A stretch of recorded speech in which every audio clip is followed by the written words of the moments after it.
بسم اللہ الرحمن الرحیم۔ السلام علیکم۔ سعودی عرب۔ دوستو، اب بات کرتے ہیں شاہ فیصل کا دور، جو کہ 1964 تا 1975 تک رہا۔ 1958 میں ملک شدید مالی بحران سے دوچار ہوا۔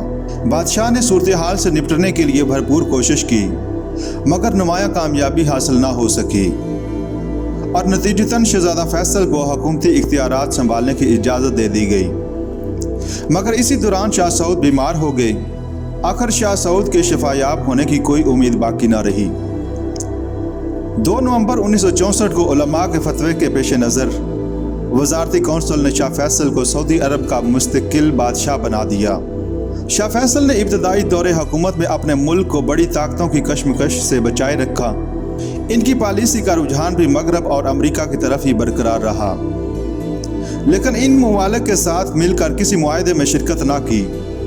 تاہم 2 طرفہ بنیادوں پر ان ممالک کے ساتھ بعض ترقیاتی معاہدے ہوئے۔ 1964 اور 1976 کے دوران اسلامی دنیا کو بہت سے نئے چیلنجوں کا سامنا کرنا پڑا، جس میں شاہ فیصل نے بڑی طاقتوں کی پرواہ کیے بغیر اسلامی مفاد، اتحاد اور یکجہتی کے لیے کھل کر حصہ لیا اور اسرائیل کے خلاف اپنی پالیسیوں کو مزید واضح کیا۔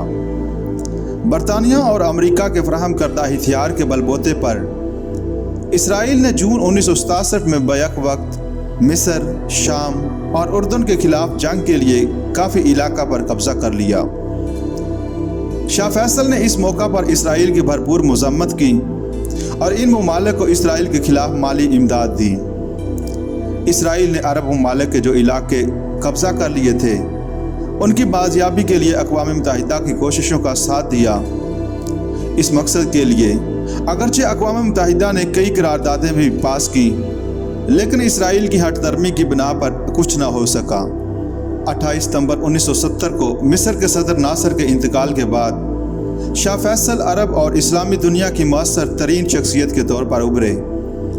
1973 کی عرب اسرائیل جنگ کے دوران شاہ فیصل نے عربوں کی مزید کھل کر حمایت کی، جس کے نتیجے میں عرب ممالک اپنے علاقوں میں سے کچھ علاقے واپس لینے میں کامیاب ہو گئے۔ شاہ فیصل نے دیگر تیل فراہم کرنے والے ممالک کے ساتھ مل کر ان ممالک کو تیل کی سپلائی بند کر دی جو اسرائیل کی مدد کر رہے تھے۔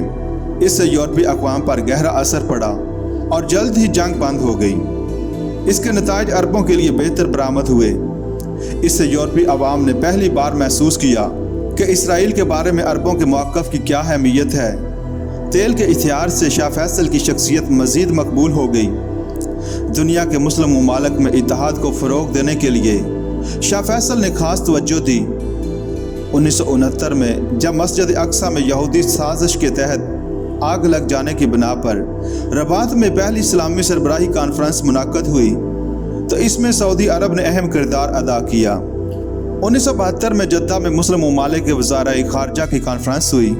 آپ ہی کی کوشش اور تعاون سے لاہور میں اسلامی ممالک کے سربراہوں کی دوسری کانفرنس 1974 میں منعقد ہوئی۔ 1967 کی جنگ کا سب سے گہرا اثر مصر پر پڑا۔ مصر کی معاشی حالت بہتر کرنے کے لیے شاہ فیصل نے مصری حکومت کو کثیر تعداد میں قرضہ فراہم کیا۔ شاہ فیصل نے زندگی بھر عالمی امن اور اسلامی اتحاد کے لیے کوششیں کی اور یہ بھی کوشش کی کہ عرب اسرائیل تنازع پر امن طور پر حل ہو۔ اس کے ساتھ اسلامی اتحاد میں شاہ فیصل کی کوششوں سے دن بدن اضافہ ہوتا رہا۔ 1975 میں شاہ فیصل کو قتل کر دیا گیا اور اس کے ساتھ ہی اس کا دور ختم ہو گیا۔